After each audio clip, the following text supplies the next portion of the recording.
Bo nibiki mwe mutusanze ngaha? Uko nafanya ni bisanzwe. Wekera bisanzwe. Kwandi umubebi wiwe. Baby wiwe? Yeah. Wala kwise mtoto.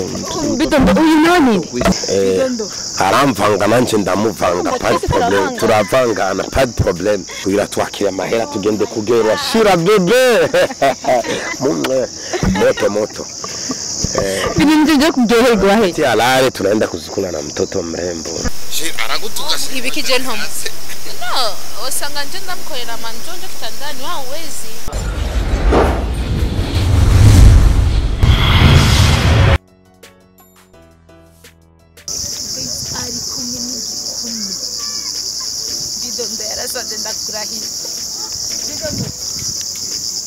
Bonjour.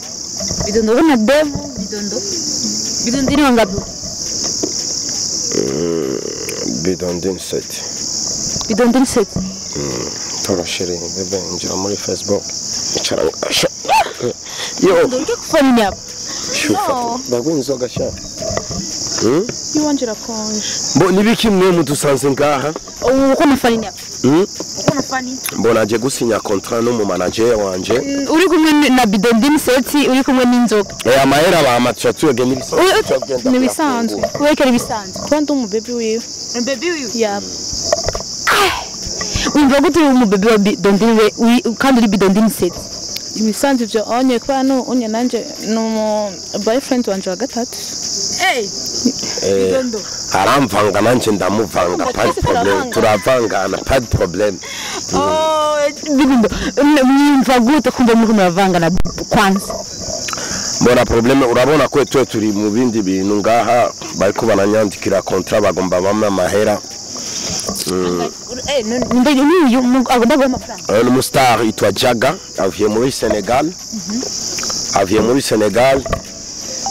Yaranelefonye tuhuriye hanu tugire contrat koko afise lancement ya album yiwe. Afise lancement ya album yiwe nchandaza no mutemwe. Chandaza na Bidondo 7 kugira twakira amahera tugende kugerwa shira bebe. Mumwe moto. Binimje kugerwa he. Ti alare tunaenda kuzikuna na mtoto mrembo. Franga ngapi? Hiyo ni secret. Shamukimene. What bitch kwai? What do you say? What do you say, man? I made my money. What? Mshaka kumenya ma. Yes, I want to know. Please tell me. Unyaje kutupirire gusa. Niyeresha mwana mwiza be.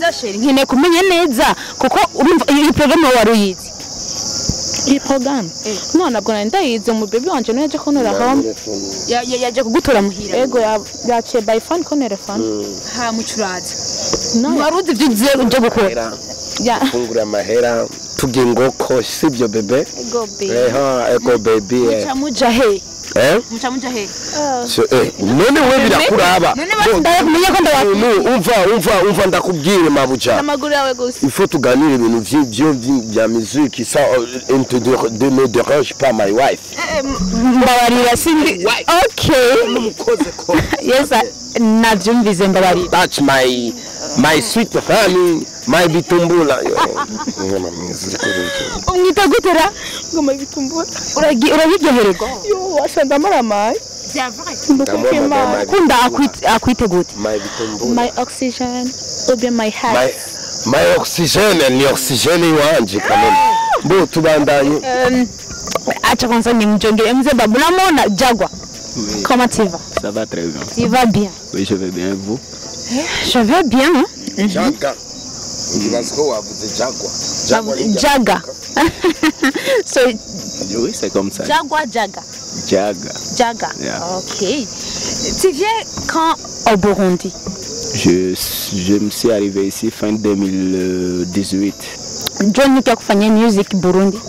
Oui, c'est parce que je suis basé ici, donc faire mon boulot et la musique c'est la même chose. Et il y a des bons producteurs qui sont là. Okay. Tu chantes quelle langue? Notre langue sénégalais. Sénégalais. Oui. Bidondo ntaimba na Sénégalais au taimba lugha gani? Mais taimba Sénégalais cha kwabo. En fait mimi naimba Kirundi ama Kiswahili. Tucha tubivanga na problem. Ndozo sanga wali mja makosa. Norimba makosa gute kandi ndi kumwe nawe uri hajya uzoma muri studio. No ongena utahurishe anakunda kunahura n'inzoga yaraborewe sho mwana kwisiza mtoto mwana kwise mtoto Bidondo uyu nani mbo uyu ni umugenzi cyane ushobora kumubaza igina jiwe izina giwe ya chérie tais-toi urabona ushobora kumubaza izina giwe yacenga kugira ngo urabona contrat y'abantu babiri ifoke ari umutemwe uyu ni umugenzi na mutelefone nca ndamubwira bwana jama njo niko na Msenegalais anaitwa Jaga. This is my musicien senegalais. Iko hapa Burundi muda mrefu, anafanya madili yake ya makutie na mabazin manini tout ça. Anatumika kwa Sule Roero. Anataka kufanya albamu yake. Sa aliprefere mwa hii albamu yake pakwe Bidondo Comedien, Bidondo Bitumbula nda nikwe kufurahisha watu avant ke ya ingia mterrain. Ya na kasema Bidondo tu sign contrat ili tariki yangu usiendi kupiga kwa watu wengine. Nikasema naam, ndo nikamtelefone bebi wangu tuje kula kuku kupesa kidogo tutapata Bidondo set. Umugore wanje windwi. Okay. Reka kwanza ntara kuvaza we birebire mbanze mbaze uyu mutemo ava Kirundi cyangwa Igifaransa nawe nyine. Ikirundi? Atakuuliza atamuuliza mkishinwa ataongea. Chinchao. Kiswahili. Mambo. Wako bien. Ya fresh kabisa mzima nawe? Ndiyo niko poa. Tumekukuta hapa uko mission gani? Ya mimi niko hapa kwenye band natumia, niko katika harakati ya kumsaidia bwana Bidondo ni kama vile temwe ya albamu yake ndiyo kabisa ya Jaga. Umekubali kirahisi kuwa temwe kati ya Jaga na Bidondo? Asikubali kirahisi, isipokuwa ni kazi. Sisi tuko hapa kama vile kazi ya hususan sisi na manager kitu kama hicho. Sasa leo imekuja kuwa kama vile temwe wa albamu ya Bidondo, albamu ya Jagwa ya Jaga ya. Unategemea kama utafaidika nini after hii contract? Kufaidika tunafaidika kwa sababu ni kazi. Kazi yote lazima tutegemee matunda mazuri. Ndio maana tuko hapa kwa kazi sisi. Ndio kabisa. Jaga, umekifurahia kitu gani kwa Bidondo? Bidondo ni artiste. Bidondo ni artiste vraiment. J'aime bien sa façon de faire. Il est cool, donc c'est normal.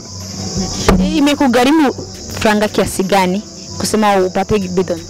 Hiyo ni secret ya kazi. Secret ya kazi. Je niko naambia kwanza kama ni secret, singe mwacha nijisemee. Mtaanza kunichora ni secret. Unaomba nisikuchoreshe? Usinichoreshe. Hii ni maisha bi. Naweza kopesha. Nikadame kesho usuri. Mbona mnafuatilia vitu vya mafranga sana? Nataka jua franga. Petre mbona acha kunifinyia kalicho. Sheri unaona? Mtakia kupigana. Mimi mimi sitaki kwa murigero bitani. Unaona kuna nifinyia kalicho. Sasa ni mwanaume ndio ngomba ndamshati. Kuna nifinyia kalicho. Umshati? Na hata kushati na hata unaona nifinyia tena hana nikula likuja sheri. Uko ndabachonganisha. Uko naona ananifinyia kajicho. Nipige hapa. Ananifinyia kajicho. Mugabo gashasha kukobya ko twebwe bakobwa turafise ukutusha ukoresha umuhungu. Hata mkunyanganya. Sheria ndamugutwaye naje nkene naje no muntu ananifinyia tena kajicho. Ndamuha sitawashira kumo. Aragutuka ibikije ntomo. No, usanga nje ndamkorera manjonjo kitandani wao wezi. Unajuaje kama mimi siwezi? Idea mimi ndo nikuchokoza. Sawa. Okay, akajambo kanyuma kuri manager. Unaona mkataba umeshamalizika sasa hivi. Umeshamaliza mkataba. Kinachobaki kama hata kusoma. Pesa zitatoka wanafanya wanakabidhi ya kitu kama hicho. Umeshamaliza kuchukua pesa zetu. Kwanza umejisikiaje kukusanya mkataba na Jaga? Jaga ali zina giwa ile jina ya pili inaitwa Jaga. Jax. Yeah, hii zina ili kuri channel ya YouTube iwawe. Channel ya YouTube iwawe. Jax Obi Msenegalais araririmba rap akaririmba na zindi ma arifse talent me kyagiye ninjire kuri YouTube yawe nchanda ndika Jax Obi kuri YouTube na mubonye Jaga indirimbo yakoze na Thompson chandabona ko uyu mugabo vraiment arashoboye experience hanyuma nchandagira contact na Etizo nchandambwira umugabo vraiment arashoboye. Etizo acarambwira kandi umugabo agukeneye ko mukorana featuring après le lancement de son album. Il veut que vous faites la featuring avec lui et il veut travailler aussi avec toi parce que il a des projets de travailler avec tous les artistes du capital ou du Burundi. J'ai faut que tout le monde console. Et c'est ce que je dis, Djaga, tous les gens, parce que les Sénégalais nous aiment. Et tous les gens qui aiment Djaga, il fait le chercher dans la YouTube, dans sa channel YouTube, je crois Djaga. Alphabet, du mot alphabet un par un. Et tu as Djaga, ou même dire alphabet, tu peux me conduire. N, B, D, N, 2, N, D, I, A, Niger, S, IS, waouh, c'est Diaga. O, B, Y. Diaga. Yeah, ok. C'est Diaga, apana Djaga, Nindiaga. Yeah. Ah non, c'est ce qu'il a écrit, c'est comme ça. Il a écrit comment? Dia. Si on écrit comme ça dans sa YouTube, dans la YouTube, je vais écrire. C'est comme ça. Si tu écris ça, tu vas voir son album, tu vas voir son clip, tu vas voir tout ça. Mais je ne suis pas français, tout faut que muri YouTube andiko kunyene muri YouTube urashobora kubona indirimbo ziwe, clip ziwe, indirimbo turasoa korane, indirimbo bakorane na Thompson. Turatesa sha. Mnatesa? Turatesa. Na yangula mtoto paja. Kamera ni Beni, reka dashimira Mungu wese ko dukurikirana. Bye bye.